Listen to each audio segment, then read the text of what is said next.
Hola a todos y bienvenidos a nuestro canal. Hoy vamos a viajar en el tiempo, a una era de descubrimientos que cambió para siempre nuestra forma de ver el universo. Vamos a hablar de un hombre cuya mente brillante desveló los secretos del movimiento de los planetas, el gran astrónomo y matemático alemán Johannes Kepler. Imaginen un mundo donde la gente creía que la Tierra era el centro de todo y que los planetas y el Sol giraban a nuestro alrededor en círculos perfectos. Esa era la visión del universo durante casi 2000 años. Pero Kepler, nacido en 1571 en una familia humilde, estaba destinado a desafiarlo todo. Desde muy joven, Kepler mostró una inteligencia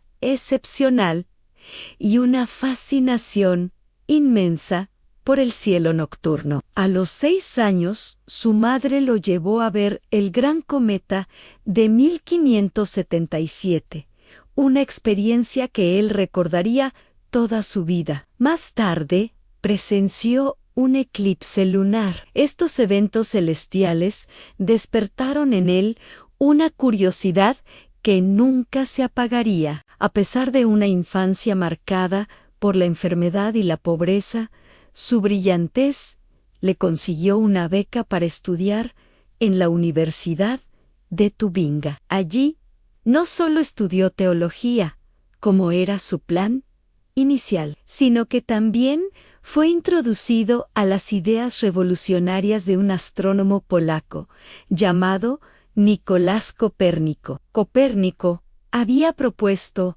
un modelo heliocéntrico, es decir, que el Sol, y no la Tierra, era el centro del sistema solar. Para muchos, esta idea era radical, casi herética, pero para el joven Kepler fue una revelación. Sintió que un universo con el Sol en el centro era más armonioso, más lógico, casi divino. Después de la universidad, Kepler se convirtió en profesor de matemáticas en Graz, Austria. Fue durante este tiempo que publicó su primer gran trabajo, el Mysterium Cosmographicum o Mysterium Cosmográfico. En este libro, Kepler intentó explicar las distancias entre los planetas utilizando los 5 sólidos platónicos. Imaginó que las órbitas de los 6 planetas conocidos en ese entonces estaban inscritas en esferas separadas por estos sólidos geométricos perfectos. Aunque esta teoría era incorrecta, demostraba la profunda convicción de Kepler de que el universo estaba gobernado por leyes matemáticas precisas y elegantes. Era una búsqueda de la armonía divina en los cielos. Este trabajo, aunque erróneo en su premisa, llamó la atención de uno de los astrónomos más importantes de la época, el danés Tycho Brahe. Y aquí es donde la historia se pone realmente interesante. Tycho Brahe era el astrónomo observacional más grande de su tiempo. Desde su observatorio en la isla de Javen y más tarde en Praga, había acumulado durante décadas las mediciones más precisas y detalladas de las posiciones de las estrellas y los planetas, todo ello sin la ayuda de un telescopio que aún no se había inventado. En el año 1600, Kepler, huyendo de la persecución religiosa en Graz, aceptó una invitación para convertirse en el asistente de Tycho. En Praga la relación entre ambos fue complicada. Tycho era un noble excéntrico y muy protector con sus datos. Kepler era un genio impaciente, ansioso por usar esos datos para probar sus teorías. Chocaban constantemente, pero se necesitaban mutuamente.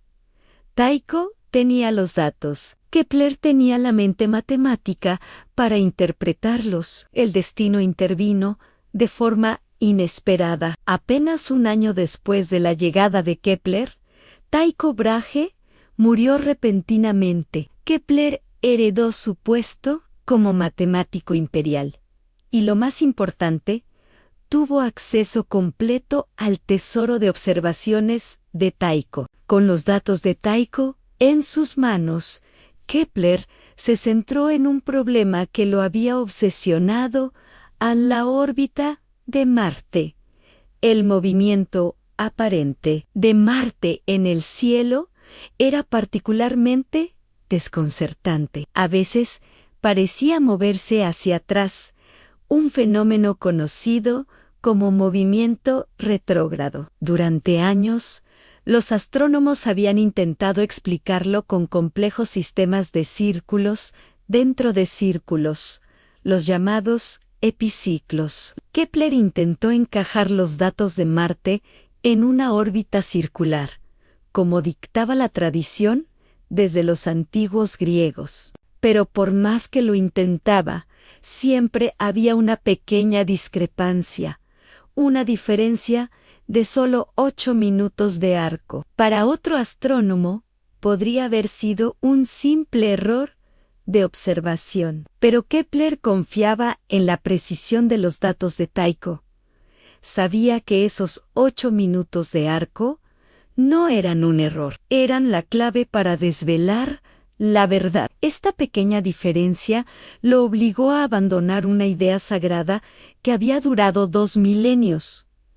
La idea de que las órbitas planetarias debían ser círculos perfectos. Fue un acto de valentía intelectual inmenso. Después de años de cálculos agotadores, probando una forma tras otra, finalmente encontró la solución. La órbita de Marte no era un círculo, sino una elipse, con el Sol en uno de sus focos. Este descubrimiento se convirtió en la primera ley de Kepler.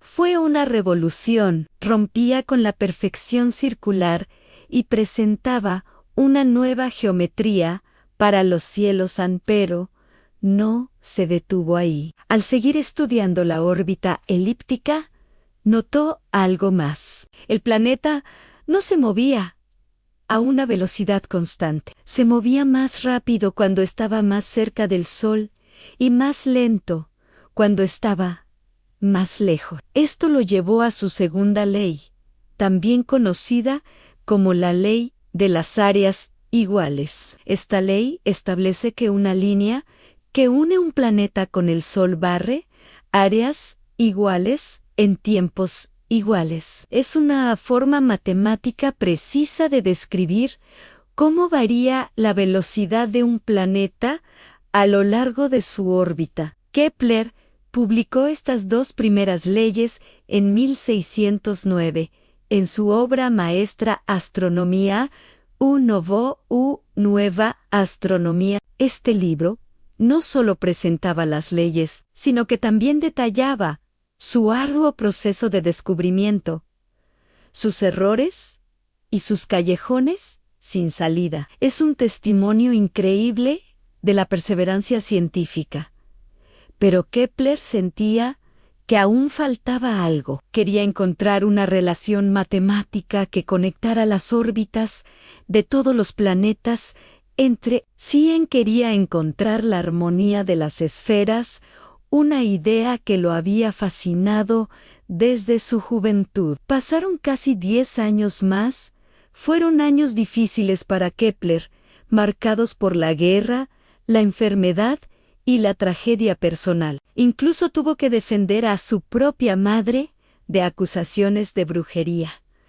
Pero, a pesar de todo, nunca abandonó su búsqueda. Y finalmente, en 1618, encontró la pieza final del rompecabezas. Descubrió una relación matemática asombrosa que conectaba el período orbital de un planeta, es decir, el tiempo que tarda en dar una vuelta completa al Sol, con el tamaño de su órbita. Esta es la tercera ley de Kepler, a menudo llamada la ley armónica. Dice que el cuadrado del período orbital de un planeta es directamente proporcional al cubo de la distancia promedio de ese planeta al Sol es una fórmula de una belleza y simplicidad increíbles que une a todo el sistema solar en una única y elegante ecuación. Publicó este hallazgo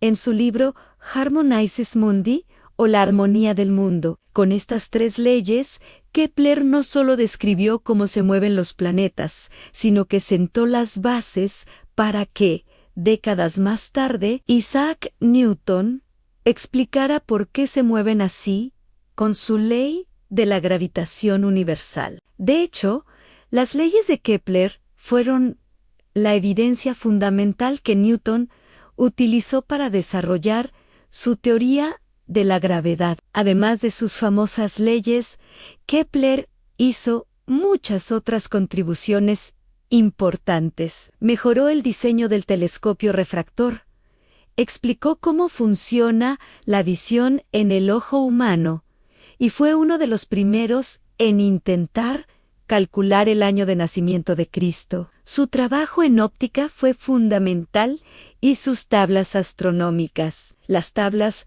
rudolfinas, fueron las más precisas durante más de un siglo. Johannes Kepler fue un hombre atrapado entre dos mundos, el misticismo medieval y la ciencia moderna. Buscaba la armonía divina en el cosmos, pero lo hacía con un rigor matemático sin precedentes. Su vida fue una lucha constante, pero su legado es monumental. Nos enseñó que el universo no solo es bello, sino que también es comprensible a través del lenguaje de las matemáticas. La próxima vez que miren al cielo nocturno y vean un planeta brillando, recuerden a Johannes Kepler. Recuerden al hombre que, con perseverancia y una mente brillante, nos reveló la verdadera danza de los planetas y cambió para siempre nuestro lugar en el cosmos. Gracias por acompañarnos en este viaje